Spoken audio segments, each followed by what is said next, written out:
that's kind of shocking, isn't it? Because Yeah. the ACLU is not what it used to be 20 or even 10 years ago. Look, I texted you in the break there that I was with the president yesterday at Mar-a-Lago, just the two of us, and we started with this conversation. We started with the court cases and the gag orders, and I said to him, it's unprecedented. I can't remember in modern American history that you have the person who's running against the incumbent between 50 and 55 points ahead of anybody else. So that's never happened before. He's also polling in 5 out of 6 swing states, decisively defeating the current incumbent. And this is 11 and a half months before an election.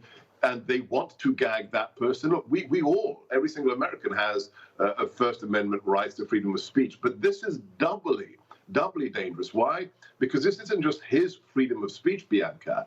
This is his freedom of speech to communicate to those people who would vote for him or who may vote for him. So this gag order, if it stands in any way, shape, or form, is a direct assault at the heart of our constitutional republic. Right. If you look at the repercussions it could have, I'm looking at the picture you texted me. You guys look happy and smiling, so it must have been a very productive meeting. I'm sure other things were discussed you can't share.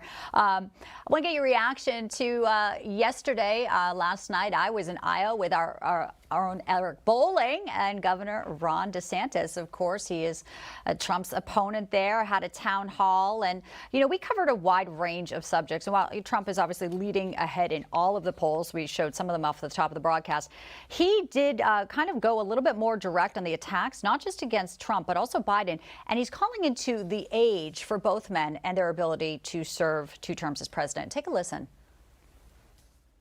If we run a candidate that can make that generational contrast an issue, that's going to be a huge benefit for us. On the flip side, if we run somebody that's pushing 80 and they decide to go someone in the next generation, I think that gives them an advantage. I really do, in terms of the electability and whatnot. So I'll go in there. I'm in the prime of my life.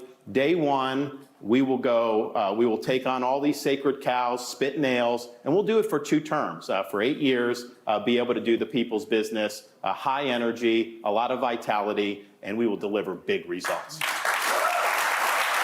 He also said he'd like to come on Newsmax to debate your former boss and our former president, Donald Trump. What's your take, Sebastian? Honestly, Bianca, you may be in the prime of your life, but if nobody wants to vote for you, it really doesn't matter. When I was in the White House, you know me, I'm a big social media advocate, a bit of an addict, and people would always ask me, hey, Seb, is it you at 4 a.m. tweeting on the president's account? And I'd say, really? I need some sleep. He's 25 years older than me. If I had a quarter, if I had 1/4 of that man's energy, like yesterday at Mar-a-Lago, it's the greatest I've ever seen him, full of energy, ready to battle the weaponized deep state. That it's not about calendar years.